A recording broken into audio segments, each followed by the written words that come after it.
Plymouth Harbor, January 1944. Admiral Sir Charles Little, Commander-in-Chief of Portsmouth, stood at the window of his office, eyes fixed on yet another convoy easing into the Sound. 18 American Liberty ships moved steadily forward, their gray hulls sitting deep in the water under heavy loads. Decks were crowded with crates, trucks, and vehicles, all secured beneath stretched tarpaulins. In just the past 2 weeks, he had counted 43 such convoys. He turned slightly toward his logistics officer. "How many now?" "American vessels currently in port, sir?"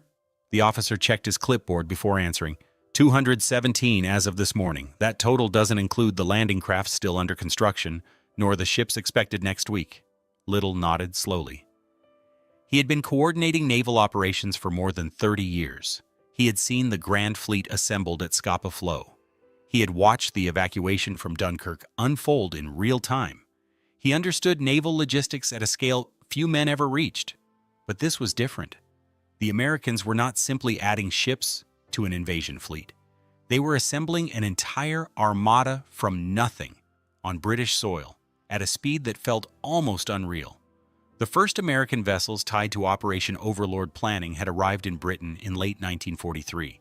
At first, their numbers were modest, a handful of destroyers, a few transports, the advance elements of what would later become the Western Naval Task Force under Rear Admiral Alan Kirk. British planners reviewed the figures, acknowledged the American commitment, and approved the allocations. But understanding numbers on paper and watching those numbers physically fill your harbors were two entirely different experiences. By February, the trickle had turned into a flood. Vice Admiral Bertram Ramsay, Allied Naval Commander-in-Chief for Operation Neptune, maintained his headquarters at Southwick House near Portsmouth. A precise and methodical planner, Ramsay had organized the evacuation at Dunkirk and possessed an unmatched grasp of large-scale naval operations. For months, he coordinated closely with American commanders, reviewing ship assignments and refining the complex choreography required for what would become the largest amphibious assault in history. The plan called for nearly 7,000 vessels in total. Roughly 3,000 of them would come from the United States. 3,000 vessels. Ramsay had written the number repeatedly, in reports, briefings, and planning documents. He had discussed it with Eisenhower and Montgomery. He had coordinated deployments and tasking with Admiral Kirk. Yet watching the ships arrive, day after day and week after week, produced a far deeper understanding than any document ever could. In early March, Ramsay stood on the deck of HMS Largs, his headquarters ship, as an American convoy entered the Solent. Through binoculars, he began counting. 22 LSTs, landing ship tank, each capable of carrying 20 Sherman tanks or more than 30 trucks. Their flat bottoms and bow ramps made them awkward in heavy seas, but they were designed to beach themselves, unload directly onto sand, retract and return for another load. Behind them followed a line of smaller landing craft. LCIs, landing craft, infantry large, each built to carry 200 troops straight onto the shore. Ramsay counted 34 of them in this single convoy. His flag lieutenant approached quietly. "Sir, the manifest shows 41 additional LSTs scheduled for Plymouth tomorrow. Another convoy of 67 LCIs arrives the day after." Ramsay lowered his binoculars. "Where are they putting them all?" "Plymouth reports anchorage lines stretching nearly 3 miles into the Sound. Falmouth is so crowded the harbor master claims you could walk from ship to ship across the entire harbor." This was no exaggeration. British port commanders were sending increasingly urgent reports about space. England's southern coastline had effectively become a massive naval parking area, with American vessels occupying every harbor, every anchorage, every inlet deep enough to float a hull. The Americans were even bringing their own port infrastructure. In April, British engineers watched with professional curiosity as American Seabees assembled floating piers at Portland. These were not improvised structures. They were fully engineered docks, prefabricated in the United States, shipped in sections, and assembled with industrial efficiency that left British engineers quietly shaking their heads. Commander Edward Gurney, a British liaison officer attached to the American forces, noted in his diary, "The Americans have arrived with enough concrete and steel to build a small city. They are not adapting to our ports. They are constructing their own. By late April, the scale of the transformation was impossible to ignore. Civilians along the southern coast watched familiar harbors change beyond recognition. Places where they once counted ships and knew captains by name had turned into dense forests of masts and superstructures. In some areas, the sea itself seemed to vanish beneath layers of steel hulls. A fisherman from Weymouth, barred from sailing by military restrictions, stood on the harbor wall and began counting American ships. He stopped after reaching 300. "I've fished these waters for 40 years, he told a reporter. "Never seen anything like this. The water's gone. Just ships now, as far as you can see." The American presence was not defined by numbers alone. It was the nature of the vessels that revealed the depth of U.S. industrial planning. In early May, Admiral Sir Philip Vian, commander of the Eastern Task Force, toured the American anchorages along the southern coast. His own British and Canadian forces would land at Gold, Juno, and Sword beaches, while the Americans would assault Utah and Omaha. Before the invasion, Vian needed to understand precisely what capabilities his American counterparts were bringing to the fight. At Plymouth, he boarded USS Nevada. The battleship carried history in her steel. She had been sunk during the attack on Pearl Harbor, raised from the harbor floor, repaired, modernized, and sent back to sea. From the Pacific, she had sailed through the Panama Canal and across the Atlantic to support the invasion of Europe. Now she lay at anchor in British waters. Her massive 14-inch guns pointed inland. Each shell weighed nearly 1,400 pounds and could be hurled more than 20 miles. "She's one of 3 battleships assigned to the operation," an American liaison officer explained. "Texas and Arkansas are anchored at Portland. In addition, we've assigned 3 heavy cruisers, 7 light cruisers, and 34 destroyers to the Western Task Force alone." Vian did the arithmetic almost automatically. The Americans were bringing more heavy naval gunfire support to their 2 landing beaches than the Royal Navy had available for all 3 British sectors combined. And American ships were also providing substantial fire support to British and Canadian forces. Yet impressive as the battleships and cruisers were, they were not what truly made the invasion possible. The landing craft were. By late May, the final figures began to emerge. The Americans had delivered more than 2,000 landing craft of various types to Britain. LSTs, LCIs, LCTs, landing craft, tank. Each category divided into subtypes, each designed for a specific task within the invasion plan. The LSTs alone represented a revolution in amphibious warfare. An LST could carry 60 troops along with 9 Sherman tanks or haul more than 150 tons of cargo. They were ocean-going vessels, capable of crossing the Atlantic under their own power. On D-Day, they would drive themselves directly onto the beaches, drop their bow ramps, unload men and vehicles, retract, and return to England to repeat the process. The Americans had built more than 1,000 of them. By late spring, hundreds were crammed into British ports. The smaller LCVPs, the Higgins boats, numbered in the thousands.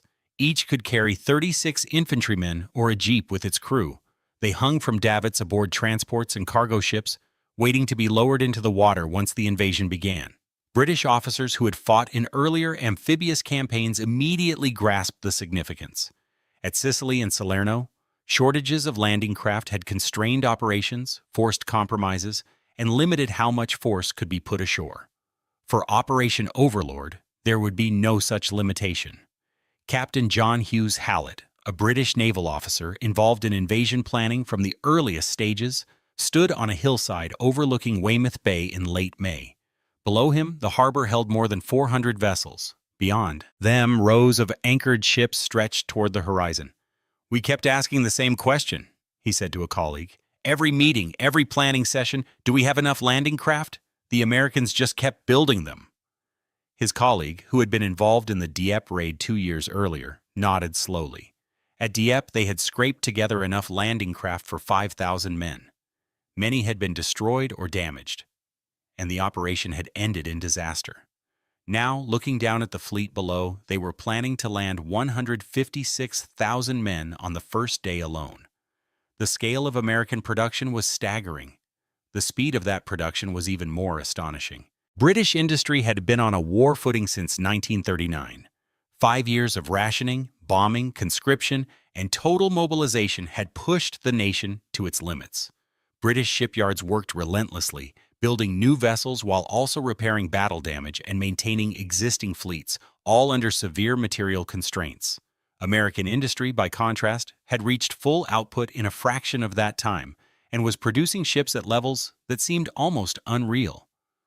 A British admiral reviewing U.S. production figures recalculated them repeatedly, convinced there must be a mistake.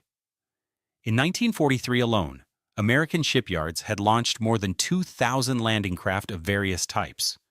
In a single year, the United States had built more specialized amphibious vessels than Britain had produced during the entire war. The Liberty ships, the standard American cargo vessels, were being completed at a rate of nearly 3 per day across all U.S. shipyards. Some yards launched a fully completed vessel every 4 days from a single slipway. "They're not building ships," one British officer remarked. "They're manufacturing them." The distinction mattered. American shipyards relied on assembly line methods, heavy prefabrication, and mass production techniques. British yards, grounded in traditional craftsmanship, simply could not match the pace. By late May 1944, the results were visible in every harbor along England's southern coast. On May 28th, Admiral Ramsay convened his final planning conference at Southwick House. More than 100 senior naval officers crowded into the room, British, American, Canadian, and Free French commanders reviewing final dispositions. Ramsay stood before a massive wall map of the English Channel and the Normandy coastline. Colored pins marked task forces, bombardment groups, transport zones, and minesweeper lanes. "Gentlemen," Ramsay said, "the final count stands at 6,939 vessels, 1,213 warships, 4,126 landing craft, 736 ancillary vessels, 864 merchant ships." He paused, allowing the figures to sink in. Of these, approximately 3,000 vessels are American, including the majority of our LSTs and a substantial portion of our fire support ships. The room fell silent. Every officer present understood what those numbers represented. Not merely ships, but the full industrial weight of a nation focused on a single objective. Admiral Sir Harold Burrough, who would command one of the British task forces, broke the silence. "The last time England assembled a fleet of this size," he said, was to face the Spanish Armada, and that was to defend against invasion, not launch one." Ramsay nodded. "The last time anyone assembled a fleet this large was never. This is the greatest naval operation in history, and it is only possible because of American production." In the days leading up to D-Day, British officers conducted final inspections of their assigned sectors. What they witnessed defied even seasoned naval experience. From Portland Bill looking west, the sea appeared solid with ships. From Portsmouth looking east, the same view repeated itself. The Solent had transformed into a narrow steel corridor, vessels anchored so closely together their hulls nearly touched. Every harbor, every anchorage, every stretch of sheltered water along England's southern coast was filled, and still more ships continued to arrive. On June 3rd, with the invasion only days away, another convoy of 47 American LSTs entered Plymouth Sound. The harbor master, exhausted after more than 36 hours without sleep, studied his charts in disbelief. There was no space left. The harbor was full. The Sound was full. Every designated anchorage had reached capacity. After a moment's hesitation, he issued new orders. The arriving ships were to anchor in a straight line extending out to sea, bow to stern, forming a floating pier of steel that stretched nearly 2 miles beyond the harbor mouth. The Americans complied without protest. They had been doing this for months, anchoring wherever space could be found, waiting patiently for the moment they would load troops and move south. As British units began boarding their assigned transports in early June, soldiers found themselves walking past American ships for hundreds of yards before reaching their own vessels. American sailors lined the rails, watching quietly. Some offered cigarettes. Others shouted jokes or words of encouragement. A British sergeant, leading his platoon up the gangway of a converted merchant ship, paused and looked back across the harbor. Ships in every direction. Hundreds, thousands. A fleet stretching to the horizon and beyond. "Bloody hell," he muttered to his corporal. "The Yanks really did bring everyone." The corporal, a veteran of North Africa and Italy who had seen American forces arrive in earlier campaigns, nodded calmly. "They always do, Sarge. They always do." On June 4th, the invasion was postponed by 24 hours due to worsening weather. Nearly 7,000 vessels, many already loaded with troops, waited at anchor.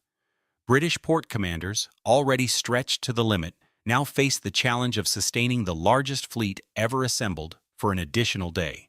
Fuel, food, water, ammunition, medical supplies, all had to be delivered to thousands of ships spread across dozens of harbors. Once again, the Americans had anticipated the problem. Their logistics ships, supply vessels, and tankers were already positioned to support the fleet. When British commanders requested additional resources, American logistics officers simply consulted their manifests. They had brought enough for delays, enough for contingencies, enough for scenarios that had never even been planned. "They think in terms of abundance," one British supply officer observed. "We think in terms of scarcity. We calculate what we need and try to make it last." They calculate what they need, and then bring twice as much. It was not a criticism. It was an acknowledgement of two different military cultures shaped by two very different experiences. Britain had been fighting for 5 years, bombed, blockaded, stretched to the edge of endurance. Every resource carefully rationed, every ton of fuel or food meticulously accounted for. America, untouched by bombing, its factories running at full capacity, approached war differently. They brought excess because they could. They built redundancy because they had the means. They planned for overwhelming force because that was how they intended to win. On June 5th, conditions improved slightly. After reviewing updated forecasts, Eisenhower gave the order. Operation Overlord was on. Across southern England, the fleet began to move. British officers watching from shore witnessed a sight that would remain with them for the rest of their lives. 6,939 vessels, organized into 5 massive task forces, began moving south. Each task force divided into groups. Each group divided into convoys. Every movement governed by precise timetables developed over years of planning and months of preparation.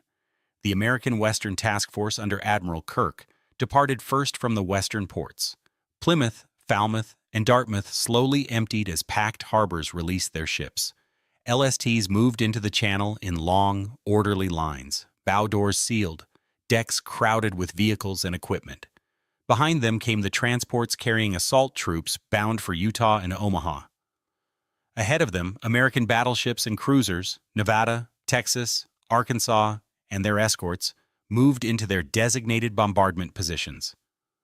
From the eastern ports, British and Canadian forces sailed simultaneously. Portsmouth, Southampton, and New Haven released their ships.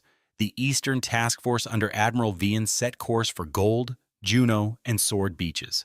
The English Channel became a vast maritime highway. Ships moved through carefully marked lanes at prescribed speeds, maintaining exact distances. Minesweepers went first, clearing 10 narrow channels through German minefields. Behind them followed bombardment groups, transports, landing craft, and finally the follow-up waves carrying reinforcements and supplies. Admiral Ramsay observed the departure from aboard HMS Largs. He had spent 18 months planning this moment. Coordinated dozens of commanders, reconciled thousands of competing requirements, solved countless logistical problems, integrated British, American, Canadian, Free French, Polish, and Norwegian vessels into a single, unified force. Now, watching the plan unfold exactly as designed, he felt something he rarely allowed himself to acknowledge: relief. "It's working," his chief of staff said quietly. Ramsay nodded. "The Americans made it possible. We could never have built this fleet. Not in time. Not in sufficient numbers." This was not a dismissal of British effort. British ships were indispensable. British planning was essential. British experience in combined operations had shaped the entire invasion. But the sheer industrial weight, the overwhelming material abundance that allowed the plan to function, had come from America. A British destroyer commander escorting a column of American LSTs toward the French coast stood on his bridge and began counting ships. He reached 100 and stopped. There were more ahead, more behind, more in adjacent lanes. "I've served 16 years," his navigation officer said. "Convoys in the Atlantic, the Mediterranean, the Arctic. I've never seen anything like this." The commander nodded slowly. "No one has, and no one probably ever will again." By the early hours of June 6th, the fleet was in position off the Normandy coast. At 0550 hours, the bombardment began. From offshore, the heavy guns of Allied warships opened fire almost simultaneously. The sound was continuous. Deep, rolling thunder that carried across the water and could be heard in southern England, more than 40 miles away. British officers commanding their sectors watched the American bombardment with professional respect. USS Nevada fired her 14-inch guns at targets more than 12 miles inland. Each shell struck with enormous force, throwing earth and debris hundreds of feet into the air. Texas and Arkansas followed methodically, their fire walking across German strongpoints, bunkers, and artillery positions. Spotter aircraft adjusted fire. Communications flowed steadily. The coordination was precise. At 0630 hours, the landing craft began their runs. Thousands of vessels surged forward in wave after wave, carrying assault troops toward 5 separate beaches spread across a 50-mile front. From the sea, the scale of the operation became unmistakable. No single landing could be isolated. Everything was connected. Every beach, every convoy, every supporting ship, part of a single, massive system. At Utah Beach, American troops landed slightly off their intended positions, but encountered lighter resistance than expected. Units reorganized quickly and pushed inland, aided by the steady arrival of men, vehicles, and supplies. At Omaha, the situation was far different. German defenses remained largely intact, and American forces suffered heavy casualties as they struggled to gain a foothold. But offshore, the sheer number of American vessels made the difference. Even as landing craft were destroyed and units pinned down, more waves continued to arrive. Fire support ships adjusted their aim and moved closer to shore, hammering German positions at point-blank range. British and Canadian forces at Gold, Juno, and Sword beaches faced their own fierce fighting. Casualties were heavy. Progress was uneven. Yet British commanders were fully aware that American ships were supporting their sectors as well. American landing craft delivering troops and equipment, American warships contributing fire support when required. By the end of D-Day, the outcome was clear. 156,000 Allied troops were ashore in France. The invasion had succeeded, not easily, not without terrible cost, but it had succeeded. In the days that followed, the fleet did not disperse. Instead, it settled into a relentless rhythm. Landing craft crossed the channel continuously, ferrying reinforcements, fuel, ammunition, vehicles, and supplies. Damaged vessels were repaired where possible and returned to service. Others were replaced almost immediately. By the end of June, more than 850,000 troops had been landed in Normandy, along with 148,000 vehicles and 570,000 tons of supplies. The American ships that had filled British harbors throughout the spring were now shuttling back and forth across the channel without pause, transforming industrial output into battlefield reality. British officers observing this sustained logistical effort understood something that would not be fully articulated until years later. America had not merely contributed to the invasion. America had enabled it at the scale required for success. In his final report on Operation Neptune, Admiral Ramsey chose his words carefully, as he always did. "The success of the operation," he wrote, "was dependent upon the availability of sufficient landing craft and naval vessels to transport and support the assault forces.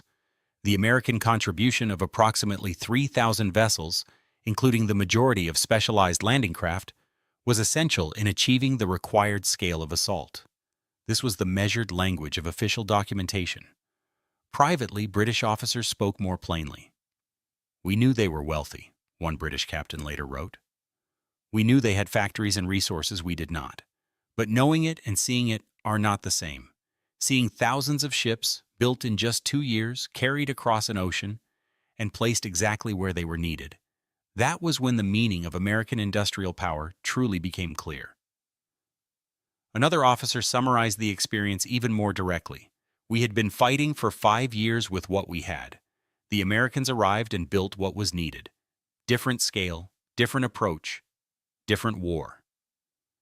The fleet that filled Britain's southern harbors in the spring of 1944 represented far more than ships and tonnage. It marked a fundamental shift in how the war would be fought. For years, Britain had relied on careful allocation, strategic economy, and endurance. The arrival of American forces introduced a different philosophy. Overwhelming material superiority applied continuously until resistance collapsed. British generals and admirals had understood this intellectually. The figures were there, the plans were approved, the allocations were agreed. But seeing those numbers take physical form, steel hulls crowding every harbor, anchorage, and stretch of water, created a deeper understanding. It was the difference between reading about industrial capacity and watching that capacity reshape the sea itself. The reaction was not surprise. British commanders knew the Americans were coming in strength. The impact came from the gap between expectation and reality, between knowing something would be large and witnessing just how vast it truly was. They had asked for an invasion fleet. The Americans delivered an armada that made the Spanish Armada seem like a coastal patrol. They had asked for landing craft. The Americans built them by the thousand and parked them so densely in British waters that, in some harbors, the water itself disappeared beneath steel hulls. For months, British planners had calculated requirements, balanced resources, and prepared for the largest amphibious assault in history. They had done the math. They knew what was needed. The Americans arrived and exceeded every calculation. They brought more than anyone thought possible and made it look routine. That was what British generals and admirals saw when they looked out across the American invasion fleet in the spring of 1944. Not simply ships, but the physical expression of a nation's industrial will, concentrated on a single objective and applied with overwhelming force. For 5 long years, Britain had fought a war of endurance. Resources were limited. Losses were absorbed carefully. Every decision involved trade-offs. Strategy was shaped as much by scarcity as by intent. The nation had survived by planning precisely, conserving relentlessly, and making do with what could be produced under constant pressure. The arrival of American forces changed that equation completely. Where Britain calculated minimum requirements, the Americans delivered surplus.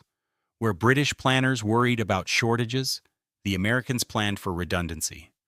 Where earlier operations had been constrained by what was available, Operation Overlord was defined by what could be delivered in excess.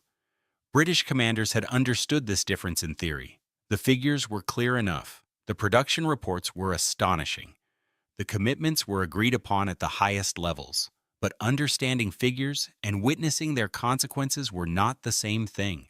Seeing harbors disappear beneath steel hulls, seeing the sea itself transformed into lanes of traffic, seeing thousands of ships, most built within the previous 2 years, assembled, organized, and deployed with industrial precision. That was when the scale became real. The impact was not shock in the sense of surprise. No one doubted that the Americans would arrive in strength. What stunned British officers was the distance between expectation and reality, between large and almost unimaginable. They had requested an invasion fleet. The Americans delivered an armada that dwarfed anything seen in history. They had asked for landing craft. The Americans produced them by the thousand and packed them into British waters until, in places, the water itself seemed to vanish beneath metal.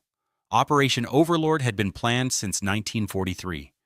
Requirements had been calculated, forces allocated, schedules refined again and again. British planners knew exactly what was needed to land an army on the coast of France and keep it supplied. The Americans did not merely meet those requirements, they exceeded them, by margins that changed the nature of the operation itself, and they did it with such speed and confidence that it appeared almost routine. In the months after D-Day, as Allied forces pushed inland and the war in Western Europe gathered momentum, British officers began to reflect more clearly on what they had witnessed. The invasion of Normandy, was not simply a military success. It was a demonstration of how the war would now be fought. Not cautiously, not incrementally, but decisively. American industry continued to pour men, vehicles, fuel, ammunition, and supplies into France at a pace the German war economy could not hope to match.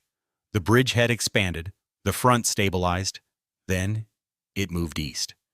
Behind every advance stood the same reality British officers had first observed in their harbors months earlier. Logistics on a scale that made sustained offensive warfare inevitable. In later years, memoirs and private letters returned again and again to the same theme.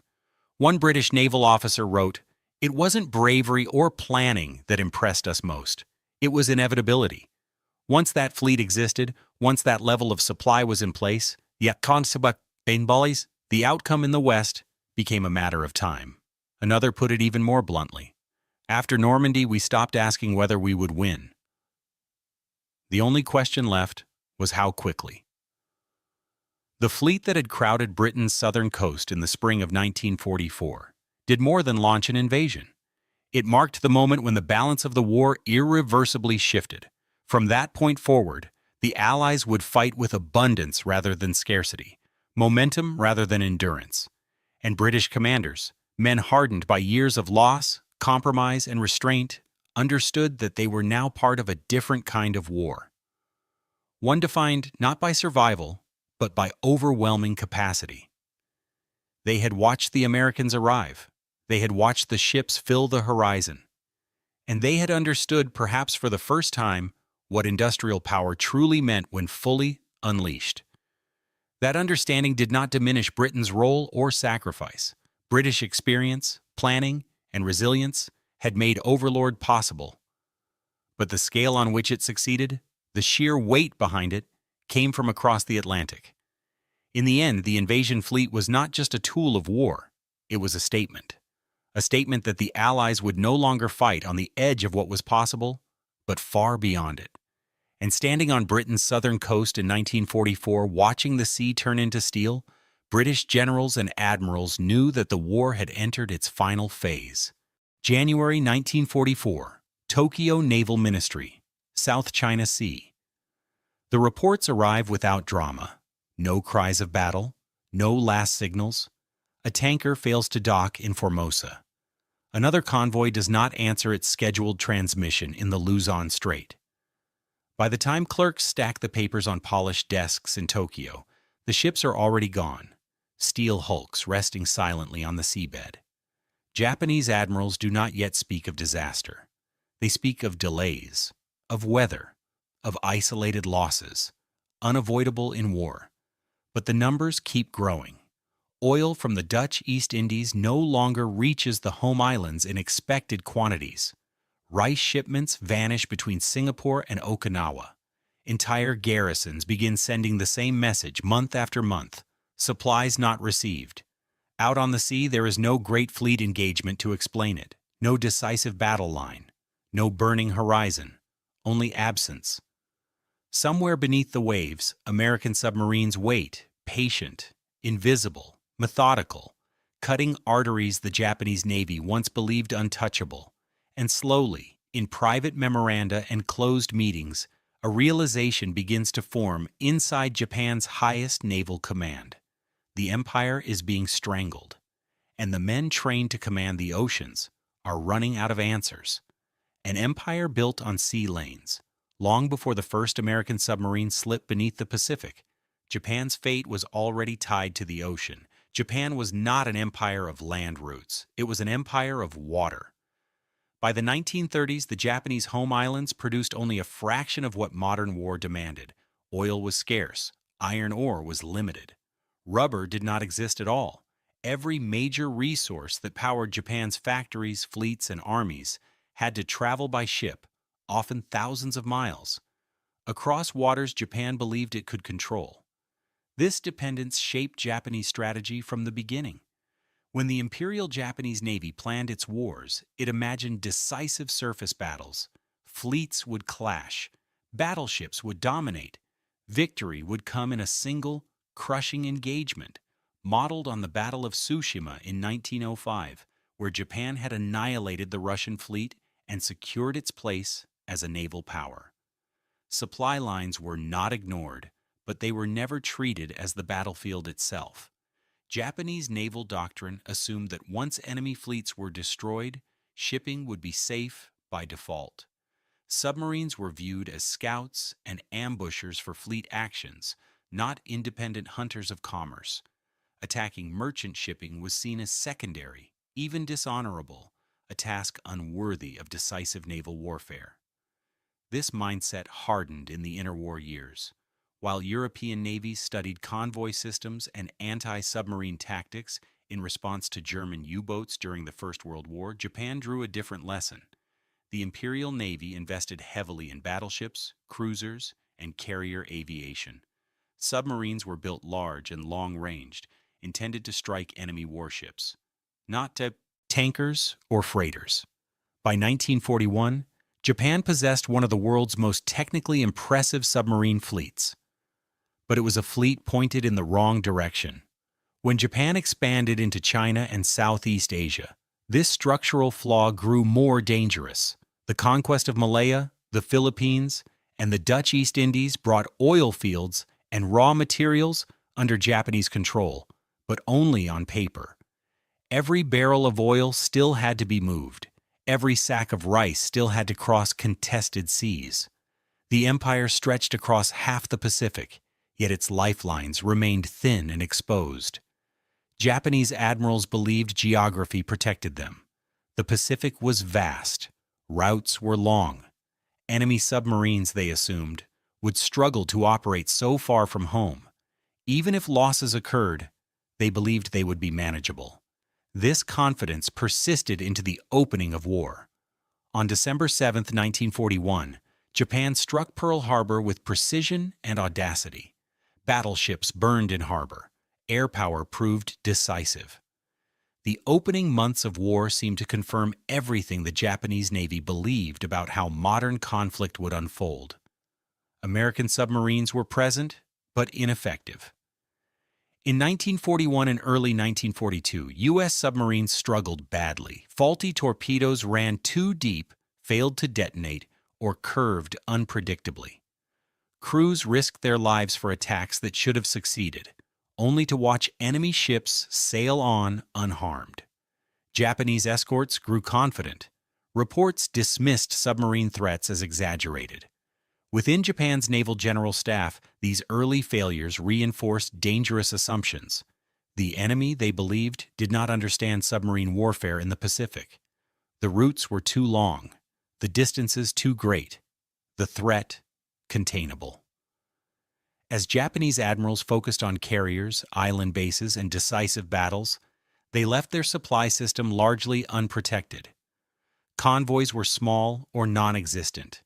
Escort vessels were few. Sonar and radar lagged behind Allied technology. Anti-submarine training was inconsistent and undervalued.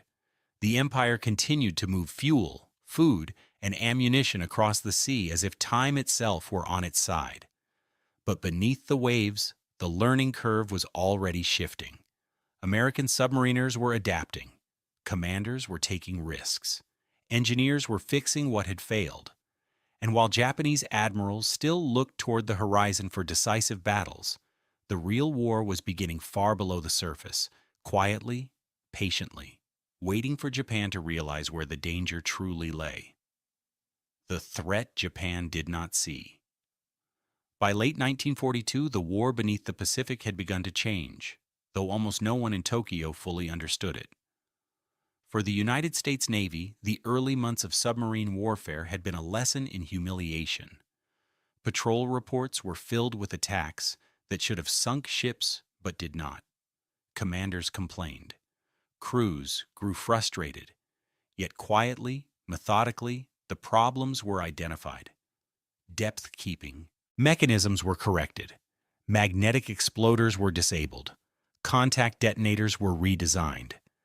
By mid-1943, American submarines were finally becoming what they were meant to be. The shift was not sudden. It did not announce itself with a single disaster.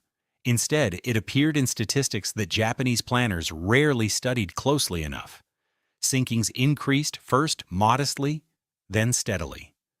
Merchant captains began requesting escorts, convoy routes were adjusted, but these were treated as local problems, not symptoms of a systemic failure. Japanese naval leadership still believed submarines were an auxiliary threat. This belief was reinforced by institutional bias.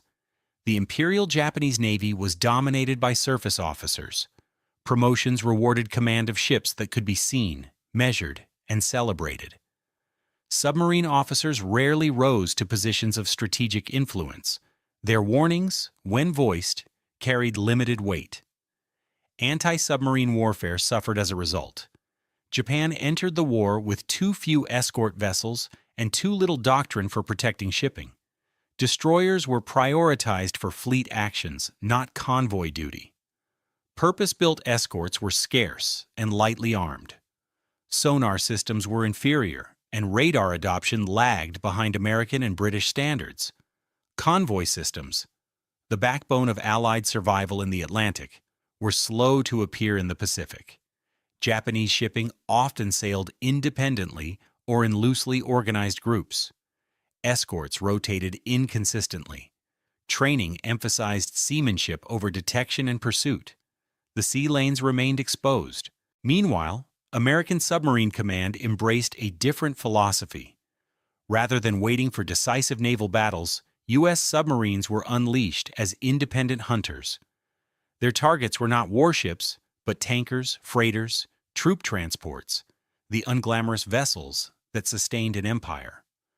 By 1943, submarines were being deployed aggressively along Japan's most vital routes, from the oil fields of Borneo and Sumatra through the South China Sea and north toward the home islands.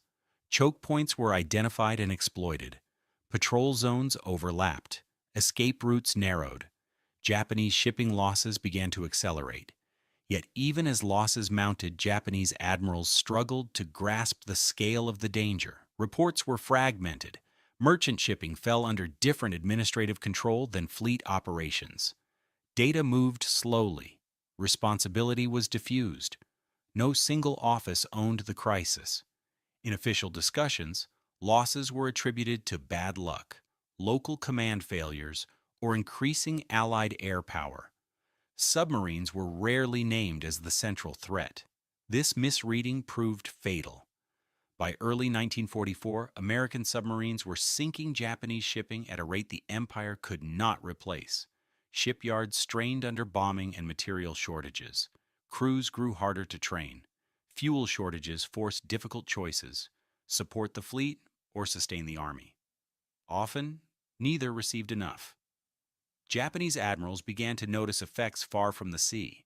Aircraft training hours were cut. New pilots flew fewer exercises. Warships remained in port longer, conserving fuel that never arrived in sufficient quantities. Frontline units complained of malnutrition and ammunition shortages. The empire was still vast on maps, but hollowing out from within. In closed meetings, some officers began to speak more cautiously. They did not yet say defeat, but they acknowledged something unprecedented. The Navy that had once believed it would decide the war in a single battle was losing control of the ocean without ever seeing its enemy. There was no climactic confrontation, no decisive exchange of fire, only ships that never arrived.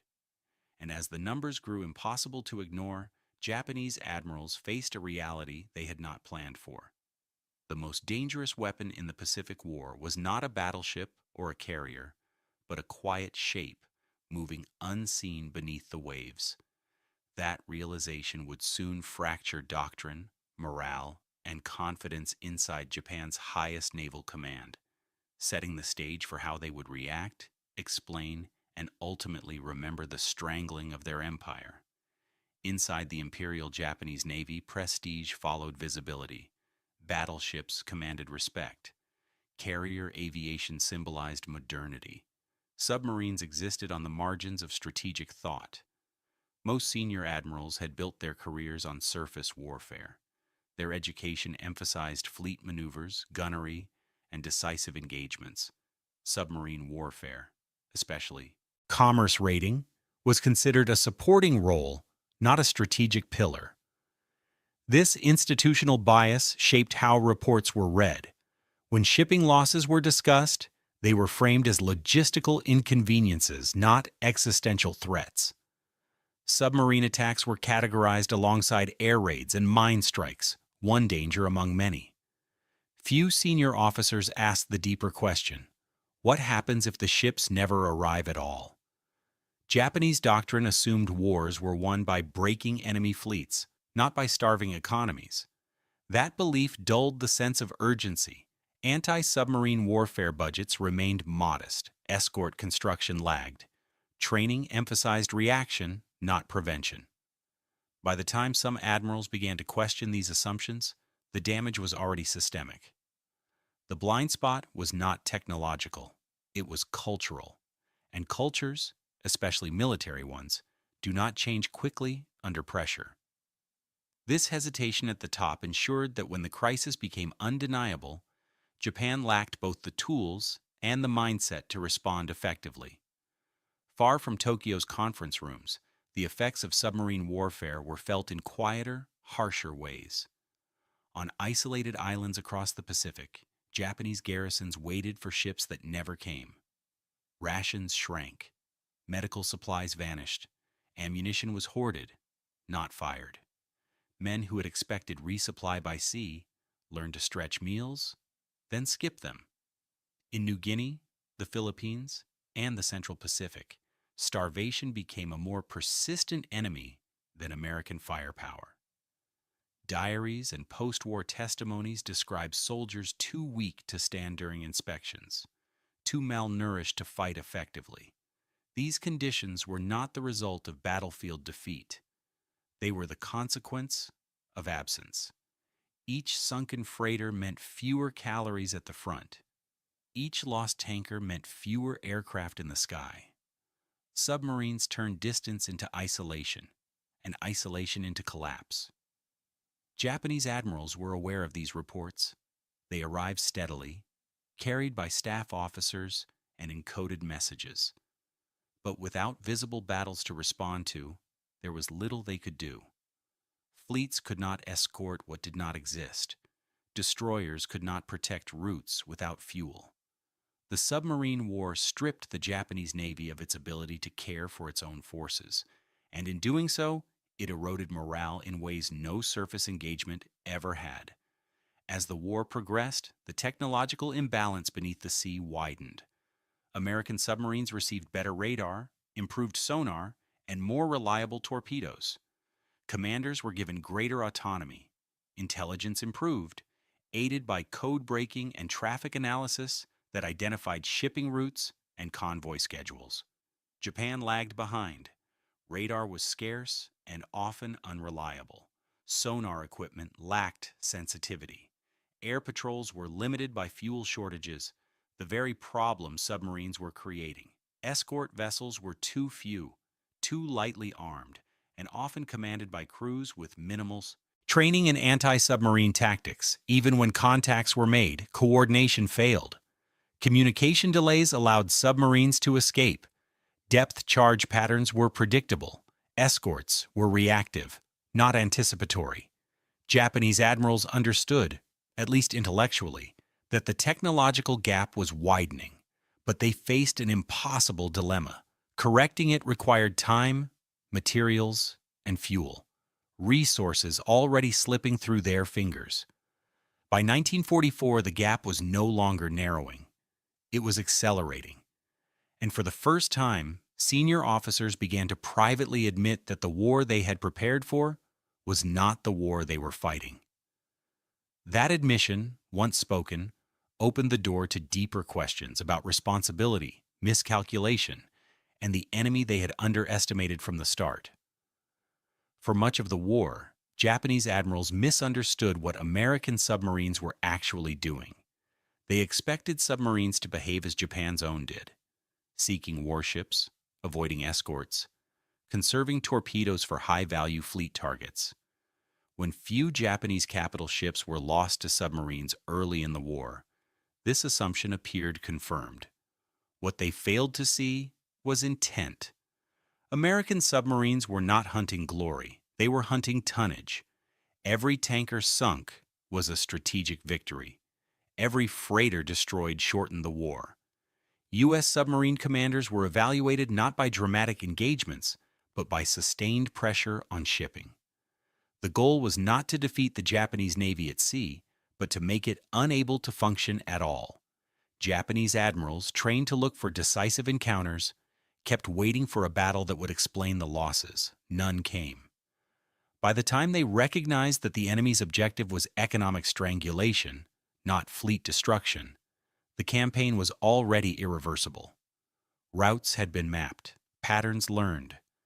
The submarines knew where Japan's lifeblood flowed. The enemy Japan expected never appeared, because the real enemy had been there all along. As 1944 progressed, internal discussions within the Imperial Japanese Navy grew darker. Fuel shortages forced humiliating compromises. Warships remained idle. Training exercises were canceled. Admirals accustomed to commanding powerful fleets now argued over ration allocations and sailing priorities. This was not how naval officers imagined losing a war. The psychological impact was severe. There was no clear enemy to confront, no battle to rally around. Submarines offered no spectacle, only steady depletion. Each loss felt isolated, yet collectively they formed an inescapable pattern. In private memoranda, some officers began to use language previously unthinkable. They spoke of irreversible trends, of strategic exhaustion, of the impossibility of sustaining operations. These were not public admissions. They were quiet acknowledgments, shared among men who understood the weight of what was happening. The confidence that had defined the Japanese Navy since Tsushima was gone. In its place stood uncertainty, and the growing awareness that control of the sea had already been lost. When recognition finally set in, it brought a new problem: blame. Some admirals pointed to industry, others blamed inadequate air cover or insufficient escort construction. A few admitted that doctrine itself had failed, but such admissions carried consequences in a system that valued unity over introspection. Responsibility remained diffuse. Submarine warfare had fallen between bureaucratic boundaries. Merchant shipping was not glamorous. Anti-submarine defense had never been anyone's primary mission. By the time senior leaders tried to impose changes, larger convoys, more escorts, revised training, the shipping system was already collapsing. In post-war interrogations, several Japanese naval officers would later acknowledge the truth with striking clarity. They did not lose the war at Leyte Gulf or in the skies over Japan. They lost it in the sea lanes months, even years earlier. But in 1944, that clarity had not yet fully arrived. What had arrived was paralysis. And as American submarines continued to sink ships at an accelerating pace, the Japanese Navy approached a moment where absence would become undeniable, where fuel shortages, immobilized fleets, and starving garrisons would converge into a single, irreversible turning point. That moment was approaching fast. When the arteries were finally cut by the spring of 1944, the numbers could no longer be explained away. Japanese shipping losses crossed a threshold that even the most optimistic staff officers could not reinterpret. Month after month, tonnage vanished faster than it could be built. American submarines were no longer a background threat. They had become the central fact of Japan's war at sea. The most devastating blow came not in battle, but in fuel. Oil from the Dutch East Indies had been the cornerstone of Japan's expansion strategy. Without it, aircraft could not fly. Warships could not sail. Industry could not function. By early 1944, American submarines were positioned with ruthless precision along the routes carrying crude oil and refined fuel northward. Tankers were singled out. They were large, slow, irreplaceable. Sinkings in the South China Sea surged. Convoys that once delivered millions of barrels annually were reduced to fragments. Some tankers turned back voluntarily, unwilling to risk routes that had become killing grounds. Others never left port, immobilized by fear and lack of escorts. Inside naval headquarters, maps began to change. Routes were redrawn repeatedly, then abandoned altogether. Each adjustment only delayed the inevitable. The submarines adapted faster than Japan could react. By mid-1944, the Imperial Japanese Navy faced a crisis unprecedented in its history. Battleships, symbols of national pride, sat idle, not because of enemy action, but because fuel allocations had been slashed to survival levels. Carrier air groups trained on land, rationing flight hours to conserve precious aviation fuel. The fleet still existed, but it could no longer move freely. This paralysis spread outward. Operations planned on paper were canceled quietly. Reinforcements meant for island garrisons were delayed, then postponed indefinitely. The Army and Navy competed for shrinking fuel stocks, each accusing the other of waste. American submarines had achieved what no surface fleet ever had. They had separated Japan's forces from the resources that sustained them. In private communications, Japanese admirals began to alter their language. The tone shifted from confidence to calculation, from optimism to containment. The goal was no longer victory, but endurance. Even now, some hoped the situation could be stabilized, if enough escorts could be built, if convoy discipline improved, if routes could be protected just long enough to restore balance. But beneath the surface, the decisive change had already occurred. The sea lanes were no longer contested. They were controlled. And as Japan struggled to keep its ships fueled and its soldiers fed, American submarines prepared to deliver the final proof that the empire's logistical collapse was not temporary, but terminal. The moment when theory gave way to reality was approaching, and when it arrived, it would leave no room for denial. The fleet that could no longer sail. By late 1944, the Imperial Japanese Navy existed in name more than in motion. The effects of the submarine campaign had spread from supply routes to the heart of Japan's war-making capacity. Fuel reserves fell to critical levels. Operational planning became an exercise in scarcity. Admirals calculated not how to defeat the enemy, but how many miles a fleet could afford to steam before it would be unable to return. Capital ships were rationed fuel as if it were ammunition. Training sorties were canceled. Patrols shortened. Some destroyers were assigned to escort duties without enough fuel to pursue contacts aggressively. Others were kept in port, reserved for a future that increasingly looked unlikely. The psychological impact on naval leadership was profound. For decades, Japanese strategy had been built around the belief that fleet action would decide the nation's fate. Now, the fleet could barely leave harbor. When it did sail, it did so under the shadow of fuel exhaustion, knowing that every mile burned irreplaceable resources. American submarines had transformed mobility into vulnerability. This reality shaped the final major naval operations of the war. When Japanese forces sailed into battles such as Leyte Gulf, they did so knowing the mission might be one way. Fuel limitations meant return voyages were uncertain at best. The decision to commit ships was driven as much by desperation as by strategy. Even these final efforts could not reverse the underlying collapse. Submarines continued to operate freely. In 1944 alone, American submarines accounted for the majority of Japan's merchant shipping losses. The numbers were stark and unambiguous. Japan was losing the ability to sustain modern warfare. Behind closed doors, some admirals acknowledged what they could not say publicly.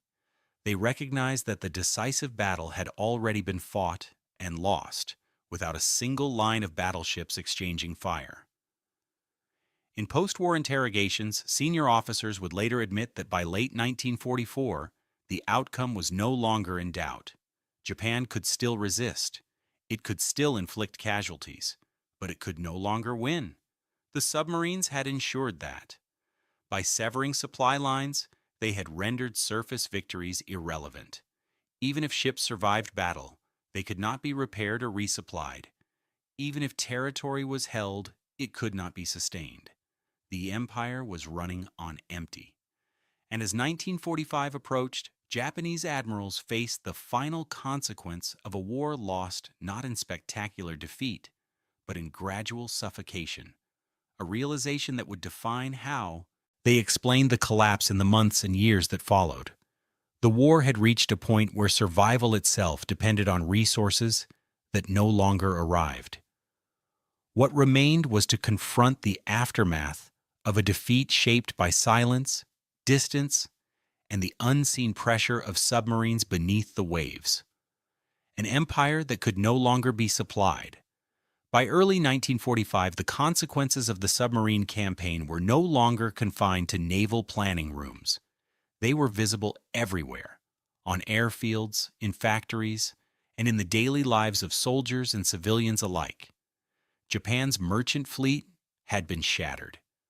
Before the war, Japan controlled roughly 6 million tons of merchant shipping. By the start of 1945, more than half of that capacity had been destroyed, the majority of it by American submarines. Tankers suffered worst of all. Oil transport collapsed to a fraction of pre-war levels. Some months, deliveries fell below 10% of what planners considered the minimum for survival. This collapse reshaped strategy by force, not choice. Aircraft production slowed as raw materials failed to arrive. New planes rolled off assembly lines without fuel to fly or pilots to train in them. Naval construction continued on paper, but ships sat unfinished or undercrewed. Ammunition shortages limited live-fire exercises. Even coastal defenses suffered as steel allocations tightened. The Army felt the effects just as sharply. Across the Pacific, Japanese garrisons became isolated worlds unto themselves. Supply convoys that once ran regularly ceased altogether. Soldiers relied on local foraging, fishing, and improvised agriculture. Disease spread easily among weakened men. Commanders were forced to abandon plans for maneuver or counterattack, focusing instead on survival. These outcomes were not surprises to Japanese admirals, but they were humiliations. The Navy that had promised to secure Japan's lifelines had failed in its most basic duty. It could no longer guarantee the movement of food, fuel, or reinforcements. Every operational discussion returned to the same question: how much fuel remains, and where should it go? By late winter 1945, the answer was increasingly grim. Some resources were reserved exclusively for homeland defense. Others were stockpiled for a final confrontation that many privately doubted would ever materialize. The submarine blockade had achieved what no formal declaration could have. It had isolated Japan from its own empire. And yet, even in this state, the full meaning of defeat was still difficult to articulate. Japanese admirals continued to fulfill their duties, drafting plans, issuing orders, and maintaining discipline. But the scale of the loss, measured not in battles, but in vanished tonnage, defied traditional military language. The war had not ended in a single moment. It had drained away, ship by ship. And as the realization settled in that nothing could reverse this trend, attention turned inward toward explanations, responsibility, and how history would judge the men who had commanded an empire's fate from the sea. What Japanese admirals said after the silence. After Japan's surrender, the words came slowly. In interrogation rooms, written reports, and private memoirs, senior Japanese naval officers were finally forced to confront a reality they had struggled to name during the war. The defeat of the Imperial Japanese Navy, they acknowledged, had not begun with the bombing of cities or the loss of fleets, but with the steady destruction of shipping. Several admirals spoke with striking consistency. They admitted that submarine warfare had been underestimated from the start, that the protection of merchant shipping had never been given the same urgency as fleet operations. That doctrine, not courage, had failed them. One senior officer remarked that Japan had fought the wrong war at sea. preparing endlessly for decisive battles that never came while ignoring the slow collapse of logistics beneath them. Another noted that by the time convoys and escorts were taken seriously, there were too few ships left to protect. Fuel appeared repeatedly in these reflections. Admirals described fleets rendered powerless by empty bunkers, destroyers unable to pursue contacts, aircraft grounded not by enemy fire, but by lack of gasoline. The image that emerges from these testimonies is not one of dramatic defeat, but of suffocation. An empire deprived of the oxygen required to fight. Perhaps most revealing were the silences. Few officers spoke at length about specific submarine commanders or tactics. The enemy remained abstract. Submarines were described not as opponents, but as a condition, an environmental pressure that could not be challenged directly. This language reflected how deeply the campaign had disrupted traditional thinking about warfare. Responsibility, when addressed, was often shared broadly. Some blamed industrial limits.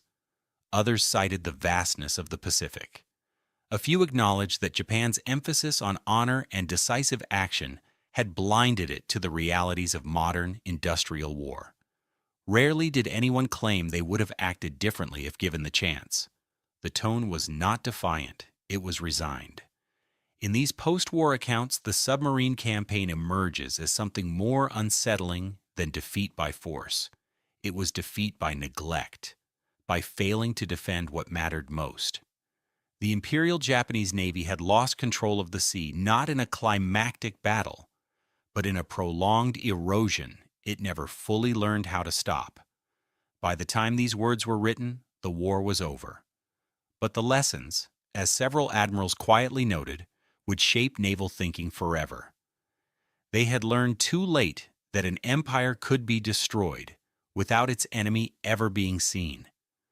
That realization leads naturally to the final question: what this silent campaign meant not just for Japan, but for warfare itself, the war that was never seen. The submarine war against Japan did not end with a final battle. It ended with empty fuel tanks, silent docks, and ships that never sailed again. For Japanese admirals, this was the most difficult truth to accept. They had prepared for spectacle, great fleets colliding beneath open skies. Instead, their empire was undone by absence, by the quiet subtraction of resources, by vessels that vanished without witnesses. American submarines did not conquer territory. They did not raise flags or occupy cities. They simply made movement impossible. And in modern war, immobility is defeat. What makes this campaign enduring is not its drama, but its restraint. It demonstrated that power does not always announce itself, that control of the sea can be exercised invisibly, that an enemy does not need to destroy an army to render it helpless, only to sever what sustains it. For Japan, the lesson came too late. Doctrine proved brittle. Tradition resisted adaptation. By the time the threat was understood, the means to counter it were already gone. For the world, the implications were permanent. Navies after 1945 would never again treat logistics as secondary. Merchant shipping became a strategic asset. Anti-submarine warfare became a discipline of first importance. The unseen dimension of war, below the surface, claimed its place alongside air and land. The Japanese admirals who reflected on these events did so without bitterness. Their words carry something heavier: recognition. They understood that the war had been decided long before surrender was declared, in waters no one watched and battles no one named. In the end, the empire did not fall to a single blow. It was cut away, quietly, beneath the waves.